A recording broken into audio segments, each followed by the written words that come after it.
Kuala Lumpur. The Garden City of Lights is often overlooked in favor of flashier Southeast Asian cities. We weren't planning to love Kuala Lumpur. In fact, we almost didn't come. The reviews? Mixed. The reputation? A stopover city. Too many buildings, not enough soul. But we came with an open mind. And 3 nights to decide. What did we find? Quiet green parks hidden in the shadows of towering skyscrapers. Iconic landmarks that dazzle both day and night.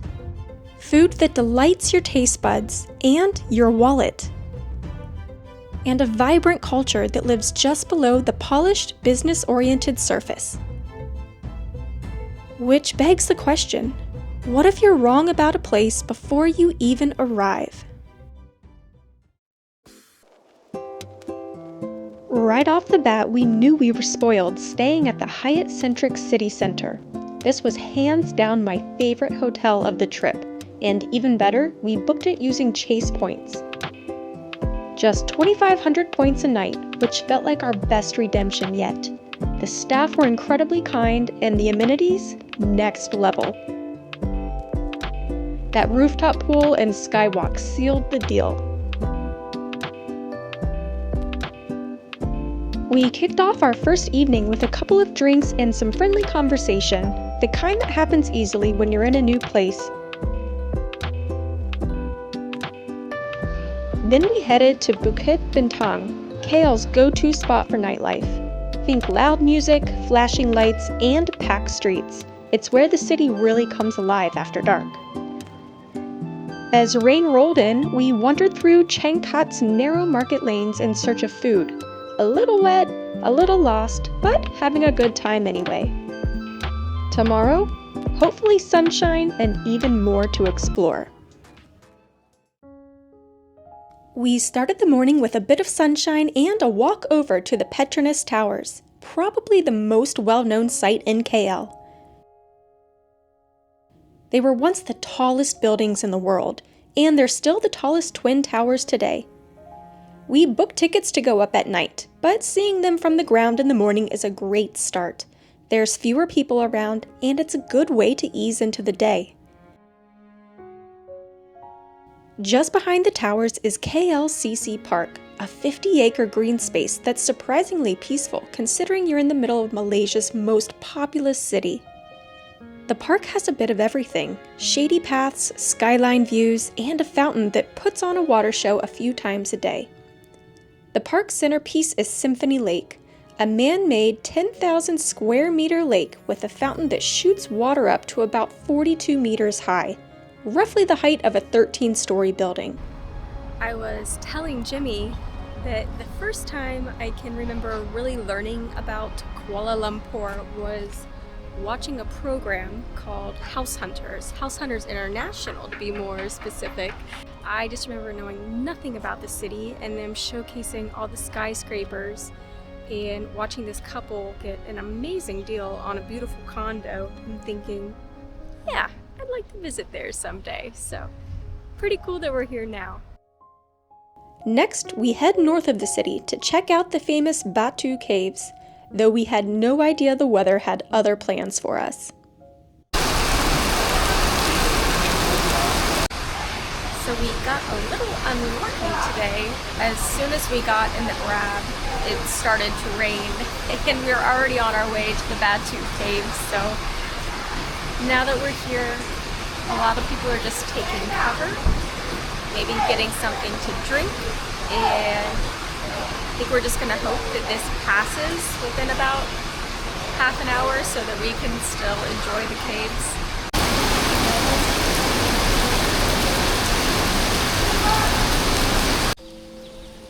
Eventually, the rain let up just enough for us to head inside. Our first stop was Ramayana Cave, one of several cave temples here, and definitely the most colorful. It's dedicated to Lord Rama, and inside you'll find dozens of statues and scenes from the Ramayana, which is one of the major epics in Hindu mythology. The cave is lit with bright lights that make everything feel a bit theatrical, almost like a museum, but carved into limestone.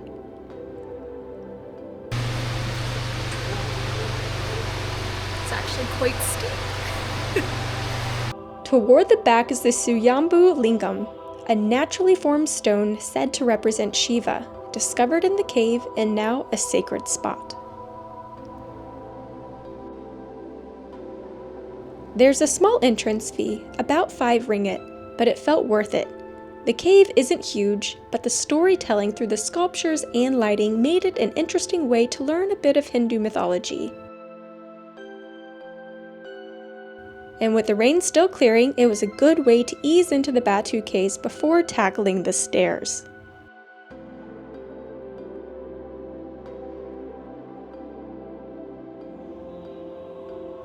From there, we made our way to the main attraction, Batu Caves. The first thing you see is the towering gold statue of Lord Murangan. At 140 feet tall, it's the largest of its kind in the world. To reach the main cave temple, you'll climb 272 colorful steps, and yes, it's a workout, especially in the humidity. But once you're up there, the cave opens into a massive limestone chamber, a sacred space filled with shrines, incense, and the sound of quiet prayers echoing off the walls. Sunlight pours in from the roof of the cave, making it feel both ancient and alive. And yes, there's also some free entertainment.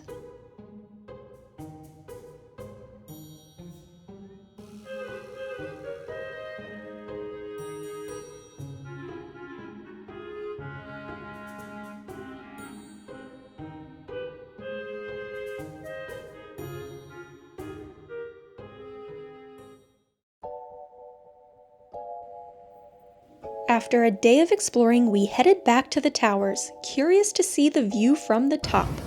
Tonight we have tickets to go up into the Petronas Tower. Luckily we were able to buy them yesterday. We got the only available nighttime slot, so a lot of people we've met along the way have recommended it, but said that you have to buy days in advance sometimes, so just keep that in mind. And we'll see this from the inside.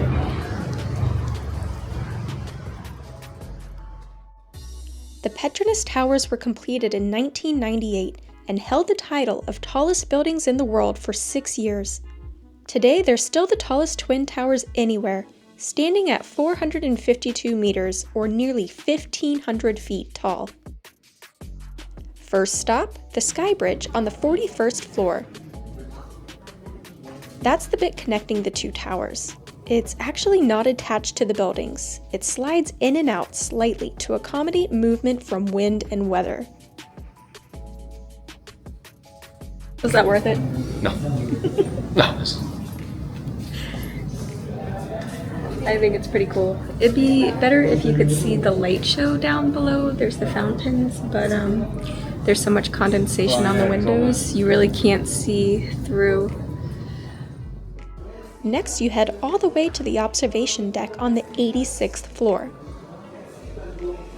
The exhibits are interesting, but the experience itself felt a little quick and kind of sterile. I guess it's cool to say you've done it, but I would have preferred to save the money in hindsight. See my reflection. Okay, so here's my honest take on the Petronas Towers. First of all, I learned that it's Petronas, not Petronas, like some Harry Potter magical spell. My bad. Second, I think this might be better during the day because I feel like you would be able to see out of the windows a little bit better if the condensation is controlled. I think in the evening there's a lot of reflections. It's been rainy today. It's nice and cool inside, but it's quite warm out here, so that means there's condensation naturally, and I felt like didn't quite get the view maybe that I would have expected. I think it's actually better just to see it from the outside than from the inside, but that's just my 2 cents.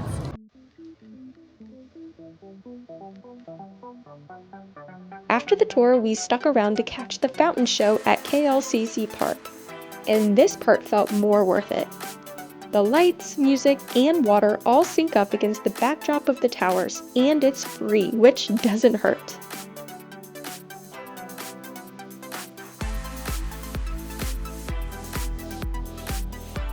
It runs a few times each night, and if you're already in the area, it's definitely worth sticking around for.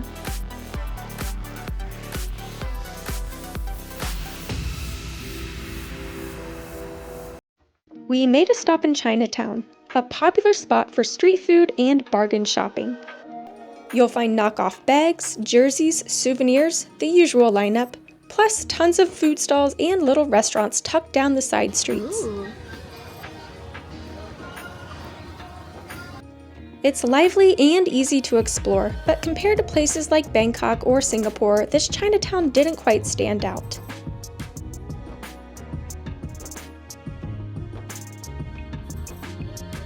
Still, it's worth a walkthrough if you're nearby, especially if you're hungry or in the mood to haggle. Before heading to the River of Life, we made a quick stop to check out KL's tallest building.